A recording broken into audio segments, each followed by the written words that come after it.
Good morning, everyone. It's wonderful to see you all here. Can I ask for some quick participation early? I would love for you all to stand up. Okay, stand up, turn around towards the back of the room, and now start hooting and hollering like you've never hooted and hollered before. Come on, let's hear it. Right here, right here, right here, right here, right there.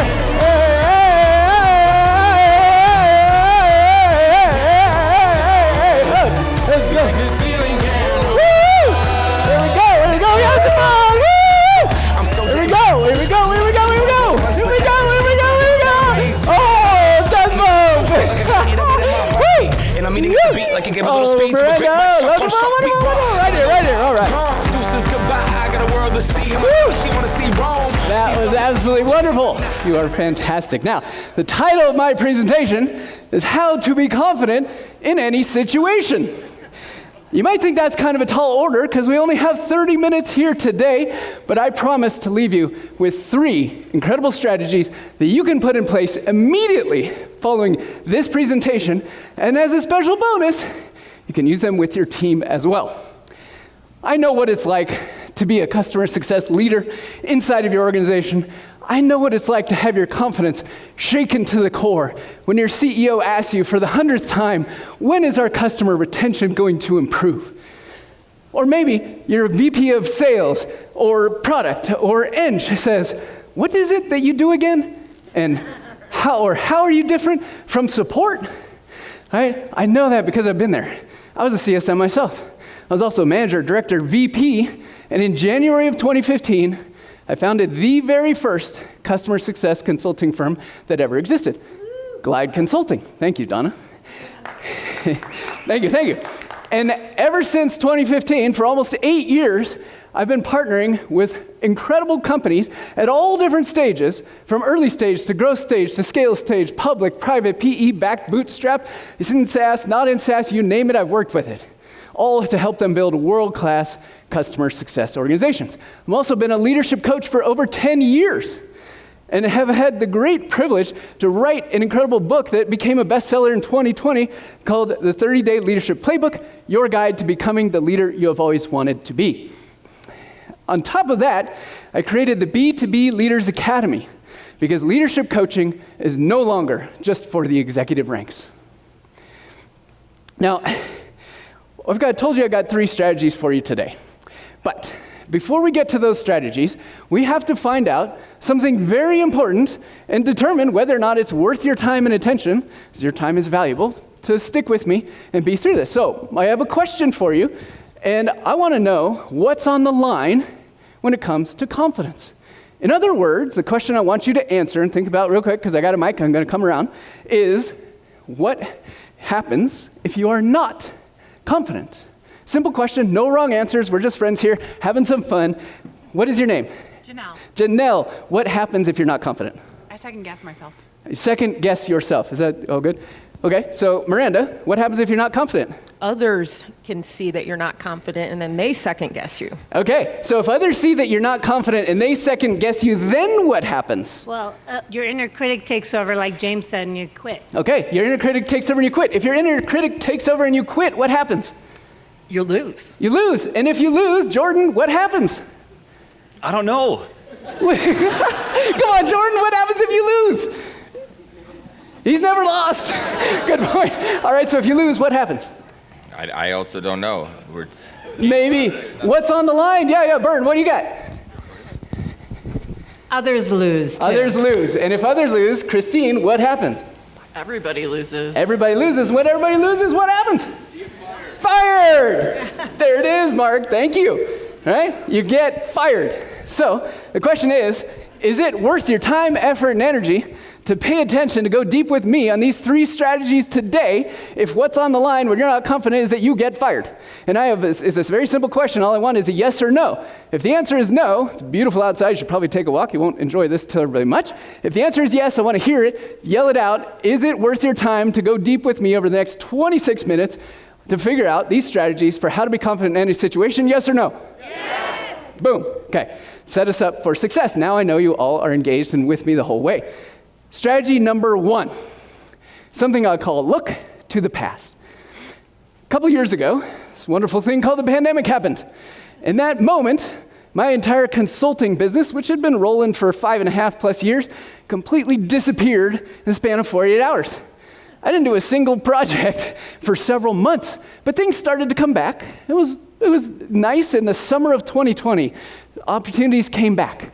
And one of those opportunities was a call I got from a very large publicly traded company. And this company, I found out, was doing something in the order of $500 million a year in revenue. Had been around for 20+ years, very well established, owned in large part by an even bigger publicly traded company, all household names. And they tell me that they want to build a customer success organization. I was like, wow, that's interesting. What's going on? Why? All the usual questions. I find out that they had had 2 completely failed attempts in the last several years of building a customer success organization. Meaning they had tried twice and completely and utterly failed. So as a consultant, this is big red flag territory. This just does not, doesn't compute. And I was like, well, why is this kind of be different? And they tell me, we got support from up on high and all that good stuff. Okay, so fine. So I dig in, why now? What's going on? I come to find out that this $500 million a year company, who's been around for 20+ years, has a mandate from the board, from the public, from the street, from their company, from their investors, from everybody to transition from a managed service to a SaaS model. The future of this company depends on their successful transition to SaaS. It might be a similar story to what some of you are involved with, right? So I'm like, okay, and they knew that customer success was a critical piece of this transition to SaaS. Wonderful, and that's exactly what we want. But now all of a sudden I start thinking, wait a second, I'm a consultant here. I have an opportunity to potentially help this company, and what I do has the ability to impact thousands and thousands of employees, this company that is gigantic, right, in my world, and all of a sudden I'm the potential linchpin as to whether or not their SaaS strategy is successful because they can run a successful customer success organization. So in that moment, I'm curious, what do you think that little voice in my head started saying? You can't do this, right? Who do you think you are? And that was exactly what happened. In that moment, I was like blown away. I got off that call when I found this out and I was like, whoo. And that little voice started spinning. Nils, you're a solo show. You don't belong in this league. You've never even run a CS org inside a publicly traded company. Who do you think you are? You don't play in this game. You're not a Deloitte. You're not any consulting firm of some giant size. Who do you think you are? And it was at that moment that I had a very important conversation with my coach. And as a sidebar, every single person needs a coach. You cannot see the things that are directly right in front of your face, and that was exactly what happened in this moment. I explained my situation. I told him my confidence level is extremely low, despite how I showed up on those calls. I didn't think I could do this. I started talking myself out of it and figuring out ways to extract myself from the consideration process of who they were interviewing. How silly was that? Right? So I tell my coach this, and we did one very, very important exercise. We looked to the past. And we looked at all the incredible experiences I had had, but didn't know how to do and did them anyways. So I realized, looking back, that I didn't know how to have 2 kids, go to grad school to get an MBA at night, and work full-time for a SaaS startup, but I did it. I didn't know how to become a CSM in downtown San Francisco in 2011 when it wasn't even a thing, but I did it. I didn't know how to go from a CSM to a VP in 2.5 years, but I did it. And I didn't know how to start the very first customer success consulting firm that ever existed when there was no map of what a customer success consulting firm even did, but I did it. And all of a sudden, I began to get a little bit inspired by my own history, right? And I realized in that moment that I've accomplished tremendous things when I did not know how to do the thing that I wanted to do. And the second part, which was critical, and my coach asked me, is what was the recipe for success in those situations that you already went through and already achieved? And I thought, and that was a really powerful question because I had never looked at it that way. And I said, wait a second, okay, I got 3 things. Number 1, I showed up. I wasn't going to back down. Showing up is more than half the battle. Number 2, I was committed. I knew I wanted the outcome, no matter what. And number 3, I took it 1 step at a time. That was my recipe for success. Right? So looking to the past, I felt inspired by this opportunity. And then Now I had this recipe for success, and I brought that forward, and I nailed the proposal. I executed against this with the organization, and was selected as the consultant to help this massive global publicly traded company build a customer success organization transition from managed service to SaaS. And the one and only Christine Labrie, who is sitting right here, was a senior manager of customer success inside of this publicly traded company. And Christine is the hero in this story, and I was the guide. Okay, so everything that we did with Christine and her leadership team was centered around me guiding and all my expertise and bringing that to bear, but Christine made it a reality. And it's no wonder why we built the entire customer success foundation in 3 months. And then we ran a 2-week boot camp and put 18 CSMs who had never been CSMs before through an incredible training program to teach them how to be CSMs. These were internal people of the organization that volunteered and applied for the job, right? And then fast forward 15 months later, they were an organization of 80 plus CSMs running this foundation that we had built. It was amazing. And this organization outpaced their gross revenue retention by 8 points. And we're talking a couple $100 million worth of revenue. Those are some big numbers. Customers had never experienced this level of attention and detail, and none of that would have happened. There's a good chance that maybe they would have had some fumblings or some starts, but there's a good chance they also would have ended up on the cutting room floor just like their previous 2 attempts had I not been confident to put myself in the ring. Had I not seen the incredible things I had done in my past and developed an appreciation of my own abilities. And then had I not had the opportunity to partner with the amazing Christine, who no doubt now is the VP of Customer Success at Typeform, who has taken everything we did there and now is taking it to a completely different level. So my job is always to guide. I am not the hero. My clients are the heroes. And I take that very true. But I feel that insignificance, that question, that voice telling me you can't do this all the time. And strategy number 1 will absolutely 100% get you over that hump. Right? So if you or your member of your team is feeling that defeated or feeling that voice and feeling low on the confidence level, you look to the past. Number 1, this is the writer downer. Look to the past. Identify the things that you've accomplished in your life that were incredible, that you had no idea how to do at that time, but you did it. Maybe this was moving to a completely different country and having no job and no plan. Maybe it was getting into the your favorite company that you wanted to work for. Maybe it was related to just learning English as a second language and moving somewhere else.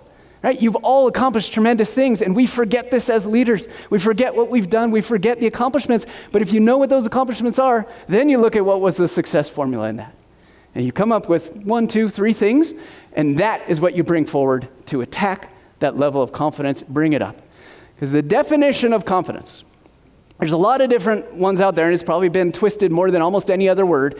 The definition of confidence, according to the single source of truth, the dictionary, is a feeling of self-assurance arising from an appreciation of one's own abilities. What you will not hear in that definition is anything related to anything outside of you. A feeling of self-assurance. That's you. A feeling of appreciation arising from one's own abilities. That's you. And I want you to keep that in mind as we go through the next 2 strategies as well, because it'll play a key piece. So strategy number 1, look to the past. Identify the things, incredible things you've accomplished in your life, and then develop the success criteria and figure that out. Okay? Strategy number 2 is what I call focus on the present. I've got a question for you. I'm going to go around to some different folks here, give everybody a chance to participate. The question is this: what has to happen in order for you to feel confident? Diggy, what do you think? What has to happen? Me needs to be more confident. I have to be more confident in expressing what I express to others. Good. You need to be more confident. Fair enough. I mean, what you're expressing. How about you? What has to happen in order for you to feel confident? No wrong answers here. Preparation. Preparation. Good. Cool. How about you? What has to happen in order for you to feel confident? I don't know. Okay. I don't know. That's fair. How about you? I have to choose to feel confident. Choose to feel confident. All right. One or 2 more. I think you have to build a good team around you that you're also confident in. Good. And Darren, what has to happen in order for you to feel confident? Validation. Validation. Okay. Great. These are some wonderful examples here. What I want to draw your attention to, and most of you actually nailed this, which is awesome. What I want to draw your attention to is the difference between the external and the internal. And when it comes to confidence in the lots of things that we do as humans, we develop what the customer success world would call playbooks in our mind for what has to happen in order for us to feel confident. And these playbooks contain rules. And these rules are things we have to follow, where if we meet these rules, we get the wonderful benefit of the feeling at the end. If we do not meet these rules, we do not get the benefit of feeling at the end. And with all these rules, and this applies to lots of different areas of your life, all of these rules, where there are things that are external to you and there's things that are internal to you. The things that are external to you are things that are not in your direct control. The things that are internal to you are 100% within your direct control. It's a very important piece to become aware of what your playbook is around what has to happen in order for you to feel confident. So if there are things that are not within your control, Jaron, I'm going to use your validation piece, right? If your feeling of confidence will come from validation from others, what's the likelihood that you're going to be able to control that? Low, right? And if the likelihood is low that you can control the validation from others, what's the likelihood that you will feel confident in that situation? Very low, right? Versus things that you are 100% in control of, the preparation, I heard, right? My own feelings of this, what I do to get ready, how I envision this happening, all those things that are 100% in control, then all of a sudden, you have everything you need to feel confident, and you can trick your own mind because you're in control, right? So the external versus the internal plays a massive role, and we as leaders forget this all the time. We forget that the definition of confidence is a feeling of self-assurance, arising from an appreciation of one's own abilities, not somebody else, right? I've worked with hundreds and hundreds of leaders who have told me that my feeling of confidence when I give a presentation is if the audience reacts the way I want them to in the first 10 seconds. What is the chance of that audience reacting perfectly the way you want them to when you never told them what you wanted them to do? They could have just come from the most horrendous meeting that they had ever had in their life, or maybe they had something terrible happen in their personal life, and now all of a sudden you're expecting them to do something they couldn't possibly do, and your entire level of confidence is dependent upon that. Zero. They're not going to be confident in that situation. Guaranteed 100%. So strategy number 2 is to focus on what you control, right? And recognize that you have a playbook in your mind for what has to happen in order for you to feel confident. When you look at that playbook and you write that down, the key question is are all of these things in my control or not? If they are not, it's okay. Don't beat yourself up. Just look at it and say, how can I take that and completely transition it to something that is 100% within my control? Because if you show up and if you follow your playbook that has things that are 100% within your control, guaranteed 100% you can be confident in any situation. I do not care what it is. Even if you've never done it before, like entering the back of Sundance with everybody standing and cheering and giving high fives and tens down the line, right? I've never done that before. But I knew exactly what it would take from me to be confident to pull that off. And sure enough, it was amazing. The energy in here was unreal. So strategy number 2 is focus on what you can control, and that's all about the present. Strategy number 3 is what I call imagine the future. So you can guess where we're going, past, present, future. A couple years ago, I was doing some work with the Oracle organization. Oracle, everybody knows Oracle. Many of you probably know Catherine Blackmore. She is one of the single best CS leaders and one of the greatest people, one of my closest friends, and she has been single-handedly pushing the customer success world inside of Oracle. She is responsible for all customer success for all SaaS inside of one of the largest software companies in the world, and has been doing it for 7 years as they've been transitioning from on-prem solutions to ultimately to SaaS models. And Catherine and I, she called me up and she said, I have an important ask of you. I've been mandated, my organization has been mandated by the Oracle leadership, and she's like third to the top, so it's high up there, that we have to achieve this goal within the next year or else. And if any of you have ever worked for Oracle or known anybody that works for Oracle, this is one heck of a cutthroat environment. Like, you do not mess around inside of Oracle. And so I knew there was a lot on the line with this, and so did Catherine. So she said, I need my team, leadership team, more committed, more dedicated, more together, more aligned than they ever have been before. And I'm going to bring 40 people in to Portland for a half-day session. I want you to run a workshop to bring us together and to get us to this point where we can go and just beat the crap out of this goal for the next year. I was like, wow, that's a huge opportunity. Now, we had done many projects before. I'd helped and run lots of workshops and trainings and stuff, but this was something completely new. And so we trust each other tremendously. I never told her anything about what I was going to do in that 4-hour workshop. I went to town and I started coming up with all kinds of crazy ideas, things I had done before, activities I'd run, and thinking about the audience. I got 40 global leaders from an Oracle organization who are some of the most hardened business people out there.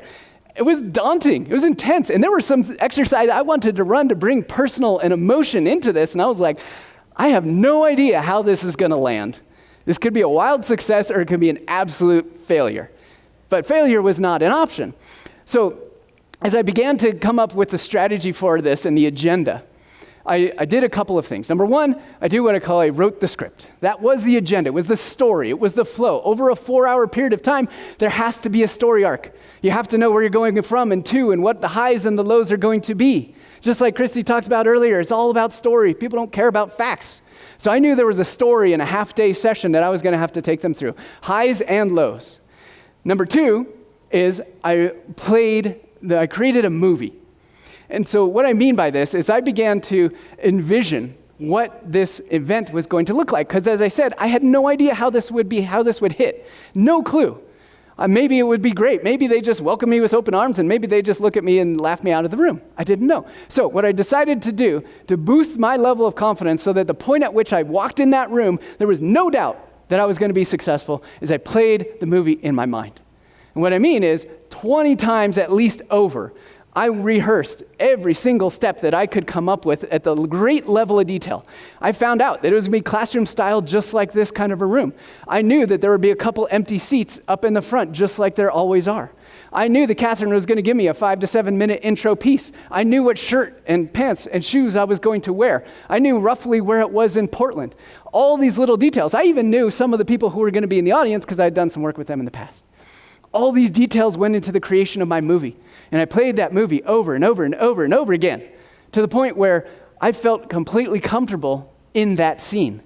So that the moment at which I actually physically set foot into that room, it was as if I had been there 20 times before. And it enabled me to deliver an incredible presentation that they still talk about to this day, and an entire workshop. They still talk about to this day as being one of the most pivotal from a culture and alignment and team perspective. And they went out and they attacked that goal over the next year. And they made it happen because they came together and they were aligned. And that happened as a result of Catherine trusting me and me feeling confident to put myself in that situation where I had never designed a workshop like that before. But I had to do it and I had to bring the confidence. So I imagined the future. So a fun little story that now you know the ending, but it wasn't always that smooth. So I used to live in Bend, Oregon, which is about 3.5 hours drive and a 45-minute flight from Portland. And so I was scheduled to fly the morning over to Portland from Bend, and then the session was in the afternoon. So I go to the airport, I get there early as always. I'm sitting down, all of a sudden they say, well, we got some mechanic delays and stuff, and I'm like, okay, no big deal, we got plenty of time. And then it gets to the point where the plane is not gonna take off in time for me to make it to the event in Portland. And I was like, uh-oh. So now I've got this event that I've never delivered, and with a group of people who I'm nervous about and not 100% sure what's gonna happen, and now my plane just completely option is gone. So I went to the rental car counter. I said, I need to get to Portland. I got a car. I drove 3.5 hours. I arrived 30 minutes before that presentation was gonna start. That's it. I walked in, I ate a brief bit of lunch, and I sat down, and about 5 minutes after that, we rolled. The only way I could keep my composure, the only way I could keep my confidence was because I had done it 20 plus times before. All right, so strategy number 3 is all about imagining the future, and there's 2 important pieces. Number 1, you have to write the script. That is the story, the arc. What are you going to take people through? Whether it's an internal QBR, whether it's a customer presentation, does not matter. There is a story that you have to weave. Okay? And number 2 is you got to create the movie and play it in your mind. Imagine the key to a movie is details. Everybody knows, your favorite movies out there. If I asked any one of you, you could probably recount very specific details, what people were wearing, how they appeared, what their confidence level, what their character did and said. The details matter. So if you come to the table having those things and written that script and executed that movie 20 times, you will knock it out of the park and it will be nothing. And your confidence will be at the highest level. So strategy number 1 was looking back to the past, right? Remember that you've accomplished incredible things. Look at those accomplishments and identify the success criteria. What was your recipe for success? And then apply that to your situation. Immediately confidence goes to the roost. Number 2, focus on the present, which is all about understanding what your playbook is for how you feel confident in any situation. And again, like I said, you can use this with your team. This is a wonderful question to ask in any one-on-one. What has to happen in order for you to feel confident? And as soon as they share, then you'll see clear as day what is within their control and what is not. You bring awareness to that, and then have a discussion and help them transform anything outside of their control to in their control. And watch their confidence level shoot through the roof. Strategy number 3 is all about imagining the future. You have to write the script. You got to know the story, where you're taking people from and to, and then you got to play the movie, and the details matter. So down to where you're going to be physically, where you're going to be mentally, what outfit you're going to wear. You're going to be in person. You're going to be on Zoom. Is your camera on or off? What does the client usually do? Right? All those things are imaginable, and you can create that movie and replay it over and over and over before the event ever exists, so that when you get there, it's like you've done it 20 times, and it ain't no thing. Okay, so the last piece here that I want to share is, remember the definition of confidence, right? A confidence definition is a feeling of self-assurance that arises from one's appreciation of one's own abilities. It's all about you. You have everything that you need in order to feel confident in any situation, period. And what I'm going to ask you to do at the end here is the one word we've been talking about entirely today is confidence. And I'm going to ask you to fill in the blank for me. I want you to yell this out from the depths of your stomach, from the depths of your gut, in the most confident voice that you can possibly muster when I ask you and tell you this last statement. I want you to fill in the blank. Okay, everybody got it? So the only reason that I've been able to accomplish something here at CS100 that has never, ever been done before by presenting an entire 30-minute presentation and not sharing a single slide is the word? Confidence. That's it. Thank you all. It's been wonderful. Take care.